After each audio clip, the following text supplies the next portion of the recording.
Every time I watch this movie, The Mirror, I have a strong emotional reaction to this shot.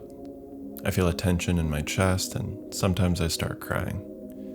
I don't know why. The shot doesn't have any particular meaning to me.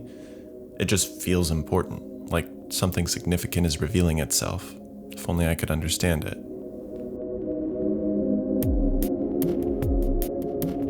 It's easy to see that Andrei Tarkovsky has had a huge influence on filmmaking, but most people who watch his films fall into one of two categories. Those who say, this is boring. Anyone seen this before? And those who say, it's beautiful, it's poetry, I'll just sit back and let it wash over me. Damn, the water's fucking cold. But I think both groups are wrong. If you're gritting your teeth and letting it wash over you, you probably just convinced yourself that you're supposed to like it. So why is this film so hard to watch for so many people? Well, instead of a typical narrative structure, the film consists of vignettes from three perspectives. From Tarkovsky's memories, his mother's memories, and newsreel footage. But while most films use a plot, a cause and effect structure to move a story forward, because Luke's aunt and uncle die, he leaves with Obi-Wan to fight in the Resistance and become a Jedi. There's nothing for me here now. The Mirror doesn't have an overarching story. Its structure reflects a free-flowing train of thought, which can make the audience feel like they're watching a series of disconnected scenes. And when we don't sense unity and purpose to a work of art, we get bored and frustrated. In other words, because The Mirror lacks a typical narrative structure, we assume that it also lacks unity. And belief in the unity of a film is what gives the current scene, the current moment, meaning. When we believe something has meaning, we desire to know the whole, and that makes us watch closely, and it makes us want to keep watching. So if The Mirror doesn't have a plot, does it still have a unifying principle holding it together? Tarkovsky at least believed it did. He went through more than 20 variations with major structural changes before settling on the version we see today. And he said that after the last desperate rearrangement, the film suddenly came to life and the parts started to work together, as if they were, quote, linked by a bloodstream. So what was Tarkovsky desperately searching for in the edit room and finally found after 20 variations? He says that time itself, running through the shots, had met and linked together. So what the hell is he talking about? For Tarkovsky, the medium of cinema is time, in the same way that the medium of music is sound or the medium of painting is color. Film has the ability to create an impression of passing time that appeals directly to our sense perceptions, and that we can play back and experience over and over. Который начинается с момента, когда мы говорим «начали», и кончается, когда мы скажем «стоп». Что это такое?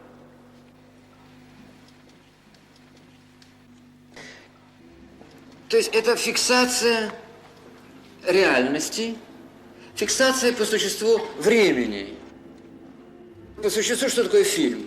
Это мозаика из времени. But still, what does he mean by time itself, or time's essence? When I say that the medium of painting is color, I mean that the color we see in a painting is the color itself. If I look at the sky and then look at a painting of the sky, they have one thing in common. They're both blue. We experience blue itself, or blue's essence. When we watch a film, we experience time itself, or time's essence. We can imagine a film without a story, or actors, or sound, but we cannot imagine a film without the passing of time. And just as painting utilizes different colors, film utilizes different types of time. And these different types of time are differentiated by what is called time pressure. Now, time pressure is a concept that, as far as I know, was invented by Tarkovsky. And according to him, the time pressure of a shot is determined by how significant or truthful the action on the screen feels to us. We do need to believe what's happening on the screen, but it's not merely realism he's talking about here. It's a feeling that something important is being pointed to through the shot, a specific feeling, a longing desire to know the thing being pointed to.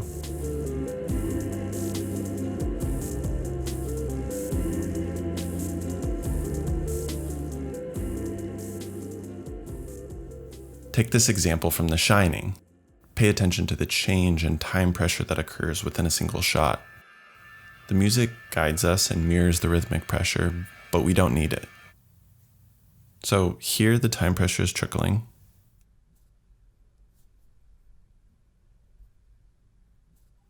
That's an increase in time pressure. When we round the corner with Danny, the time pressure goes from a trickle to gushing. As you can tell, time pressure is not accomplished through editing. Editing is more like fitting together pipes, and what is flowing through the pipes is the time pressure. Now, take this scene from Eisenstein's Alexander Nevsky, a film that tries to use editing to replace rhythmic pressure. To a modern audience, this is obviously sluggish and unnatural, but why? Notice that each shot is a symbol, a faceless enemy, fear, brotherhood. Each edit tells us what to think. We're not longing to know the significance of each shot because we already know exactly what they mean. You might be thinking, yeah, but it's just corny, it doesn't feel real, it's old. I think if we're being honest with ourselves, a scene like this has the same problems. Each shot is a symbol telling us what to think and feel without any regard for time pressure. Feel scared, ready your weapon, laugh now. That's big and scary, good thing I just laughed. When using this type of film language, the symbol being conveyed by each shot is the most important thing, so the decision of what to include in the frame is determined by what will best convey the meaning of that symbol. Take this shot. It means gearing up as a team to fight the evil all around us. Now look at this example from the mirror.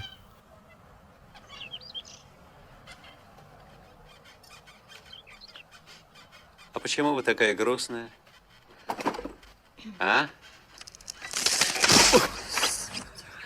A shot is not just a symbol that tells us what to think. It is a fixed duration of time with its own undulating time pressure. For this reason, Tarkovsky rejected Eisenstein's montage theory, which created rhythm through editing and uses the juxtaposition of two shots to create a third meaning. What one might call pure cinematics, the assembly of film, and how it can be changed to create a different idea. Now we have a close-up. Let me show what he sees. Let's assume he saw a woman holding a baby in her arms. Now we cut back, and he smiles. Now what is he as a character? He's a kindly man. He's sympathetic. Now we'll put in a piece of film of a girl in a bikini. He looks, girl in a bikini, he smiles. What is he now? The dirty old man. This technique is used so frequently in films today that we assume that it must be used, that the audience must be guided, that shots must have an intellectual meaning. When we're not told what to think and feel as an audience, we become lost, confused, and frustrated. For obvious reasons, commercials and propaganda utilize this technique as well. Pure cinema indeed. With Tarkovsky's theory, the audience must bring personal experience to bear on what is playing out in front of them, have their own reaction to what they are seeing, an exchange rather than a one-way hose. But a film can still use plot as a unifying principle without resorting to overt symbols.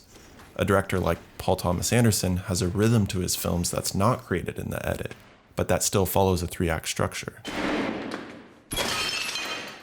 Take this scene from Boogie Nights. Even if you haven't seen the film, you could probably guess that this is near the end of the second act, beginning of the third act. The characters look haggard and desperate, they're in an uncomfortable situation they don't want to be in. The cuts are quick compared to a Tarkovsky film, but that doesn't matter because each shot contains a consistent time pressure. And then we get this shot. A shot that I consider to have the most time pressure in the entire film. We feel the significance of it. Something important is happening here. It's not the length of the shot that makes it significant, it's something intangible running through the shot. It's the way that it somehow contains the entire story within it. It tells us something about the world, about life, about people, about this person. Its time pressure matches the unified structure of the film, and lifeblood flows into it because all of the pieces have clicked into place. Another director might ruin it by cutting to what he's looking at or giving us the meaning of his look. He sees a gun, he's scared. He sees a crack pipe, he's anxious.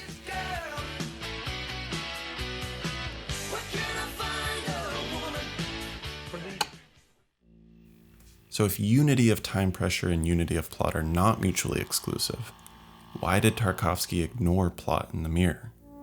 Строить любую концепцию, в частности, взгляд на искусство, следует прежде всего ответить на другой вопрос, гораздо более важный и общий.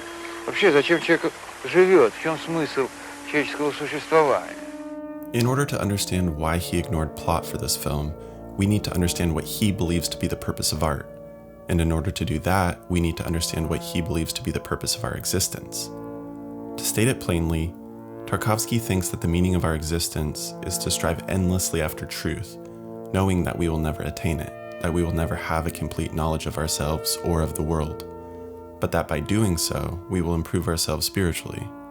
And so an artistic creation is an attempt to construct an image of truth, an image of the world. In his words, when thought is expressed in an artistic image, it means that an exact form has been found for it, the form that comes nearest to conveying the author's world. And that's what The Mirror is, an artistic image of the world through the context of Tarkovsky's own experience. So why did he ignore plot? Because he was trying to find the form that came closest to conveying his inner world, to reflecting his inner world, like a mirror. And just as each moment and each scene point to a unified film, the film itself points to a unified world. But it doesn't do this by telling us what to think. We have to bring our own experience to the image and create the unity. This is what it means for a film to be an image of truth. The film as a whole can click into place, and lifeblood can flow into it and unify our vision of the world, if we're willing to put in the work.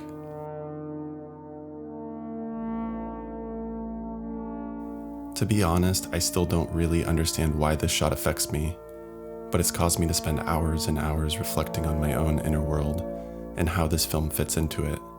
And maybe Tarkovsky's right. Maybe the meaning of our existence is to endlessly try to make sense of something that we'll never fully understand.